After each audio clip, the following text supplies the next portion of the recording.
अस्सलामुअलैकुम एवरीवन, कैसे हैं आप सब लोग। उम्मीद है आप लोग खुश होंगे, मज़े में होंगे। तो वेलकम टू अनदर व्लॉग। तो यहाँ पर जी मेरा डे स्टार्ट होने लगा था। मैंने अपनी बेटी को वॉकर में खेलने के लिए लगाकर, अभी देखें वो उसके पाँव नहीं नीचे लगते, एक पाँव थोड़ा सा नीचे लगाने के बाद दूसरा को ऊपर उठा लेती है।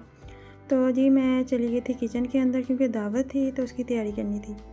तो मैंने यहाँ पर सबसे पहले आकर लहसुन को पील ऑफ किया और इसको चॉप कर लेना था बाद में। फिर मैं प्याज लेकर आई। प्याज मैं काफ़ी सारे ले आई थी क्योंकि सालन भी बनाना था, चावल भी और पकौड़ों के लिए भी। तो मैंने तो सारे प्याज को पहले छील लिया, कुछ को मैंने चॉप कर लेना था और कुछ को मैंने हाथ से ही कट कर लेना था। फिर इसके बाद मैंने लेकर आई पोटैटो, कुछ थोड़े से ही लिए थे क्योंकि साथ बाकी भी फ्राइंग आइटम होनी थी। तो मैंने इनको पीलर से किया पील ऑफ और उसके बाद मैंने इन्हें पकौड़ों की शेप में कट कर लिया, थोड़ा थोड़ा बारीक से और लंबी सी शेप में इन्हें कट कर लिया था। तो ये मैं कैसे कट करती हूँ ये मैंने आपको अपनी पिछली वीडियो में दिखा ही दिया था।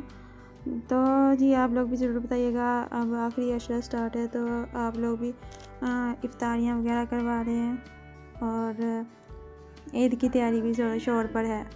तो यहाँ पर मैंने वीडियो में दिखाया है, एक आलू को मैंने पील ऑफ कर लिया। इसके बाद इसी तरह मैंने सारे आलूओं को पील ऑफ करके कट कर लिया था।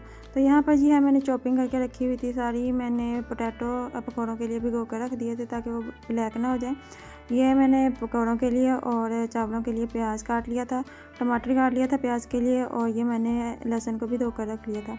इसके बाद मैं ककम्बर लेकर आई थी सैलड के लिए, तो मैंने इसको भी पील ऑफ करके काट लिया था। दूसरी तरफ मैंने इलेक्ट्रिक स्टोव पर रख दिया था दूध बॉयल होने के लिए फ़ातिमा के लिए।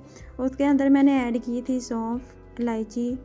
तो ये आहिस्ता आहिस्ता बॉयल हो रहा था। तो इतनी देर में मैंने कुकम्बर को काट लिया।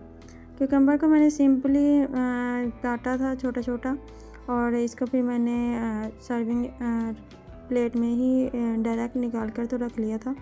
सैलड वगैरह मैंने काट लिया क्योंकि इफ्तारी के टाइम आइन टाइम पर फिर फ्राइंग आइटम बनानी होती है तो फिर इतना ज़्यादा टाइम नहीं मिलता।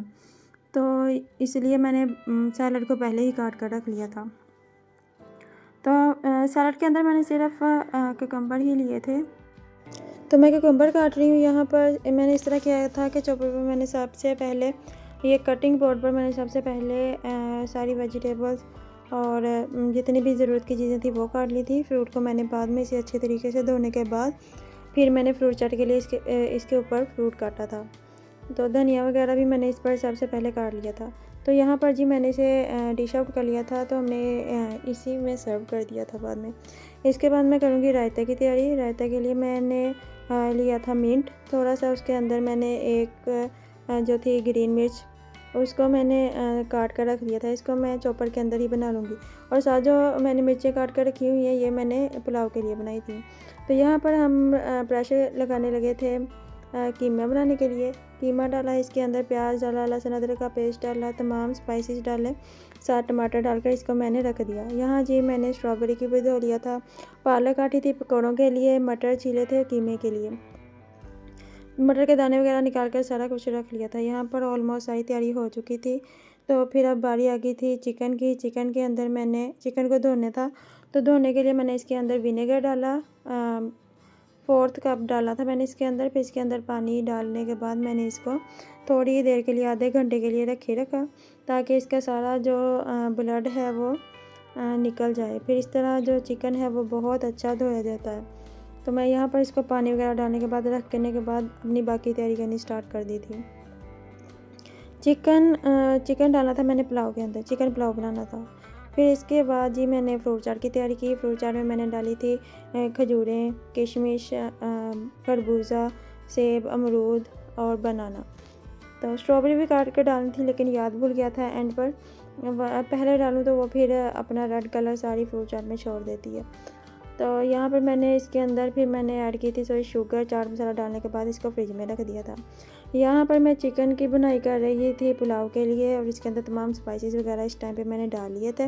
इसके बाद अंदर मैंने डाला था इमली, आलू बुखारा और लेमन भी डाला था टेस्ट के लिए। तो दूसरी तरफ जी हमारा कीमा रेडी है ऑलमोस्ट। हल्की आंच पर रखा हुआ था तो ये ऑलमोस्ट रेडी था। और दूसरी तरफ हमारा बन रहा था टेस्टी सा पुलाव। सिंपल पुलाव ही हम लोग खाते हैं, ज़्यादा स्पाइसी भी नहीं, और बिरयानी भी कभी कभी ही खाते हैं। हमारे घर में ज़्यादातर पुलाव ही पसंद किया जाता है और पुलाव ही खाया जाता है, और रूटीन में भी हम लोग पुलाव ही खाते हैं। तो यहाँ जी टाइम हो रहा था इफ्तारी का, तो मैंने साथ ही पकोड़े बनाने शुरू कर दिए। तो मिक्सचर मैंने बनाया कैसे वो आप लोगों को नहीं दिखाया, दिखाऊंगी किसी दिन। तो यहाँ पे मैं पकोड़ों को फ्राई कर रही थी। हमारे ज़्यादा बेसन वाले पकोड़े नहीं खाते, तो ये थोड़े थोड़े से हल्के बेसन वाले खाते हैं। साथ मैंने रोल और समोसियाँ की फ्राई पॉकेट भी बनाई थी 1-2, तो उन्हें भी मैंने निकाल कर रख लिया। इसके बाद यहाँ पे मैंने एक डिश में निकाली जा रही थी, सर्विंग डिश सेपरेट थी, तो मैंने यहाँ से जब थोड़े से ठंडे हो जाते थे, यहाँ पेज इनका नीचे मैंने पेज रख लिया था, तो वो जब ऑयल अब्जॉर्ब कर लेता था उसके बाद मैंने रखा उसको।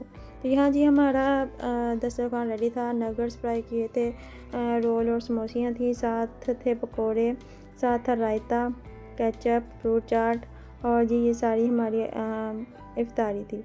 इसके बाद फिर नमाज़ वगैरह पढ़ने के बाद हम लोगों ने खाया था खाना, पुलाव और कीमा। तो जी ये फ्रूट चाट थी मज़ेदार सी। हम लोगों ने यहाँ पर इफ्तारी एंजॉय की बहुत ज़्यादा, और सब ने बहुत ज़्यादा पसंद किया। इसके बाद ये इफ्तारी करने के बाद मेहमान चले गए थे। इसके बाद हमने किचन के अंदर आगे धोए सारे बर्तन, क्योंकि रात हो चुकी थी, तो मैंने ये सारे बर्तन एक चारपाई को खाली किया। इसके ऊपर बिस्तरा बिछा हुआ था, तो मैंने वो सारे बैकअप करके बर्तन सारे धोकर बाहर रख दिए। किचन को किया अच्छे से साफ़। इसके बाद मेरी बारी आ गई थी खाना खाने की। चलें जी खाना खाते हैं। हमारी वीडियो यहाँ पर एंड होगी, तो चैनल को लाइक करें, सब्सक्राइब करें, शेयर करें, और बेल आइकन को प्रेस करना मत भूलिएगा। मिलते हैं अगले व्लॉग में, दुआओं में याद रखिएगा। तब तक के लिए अल्लाह हाफिज़।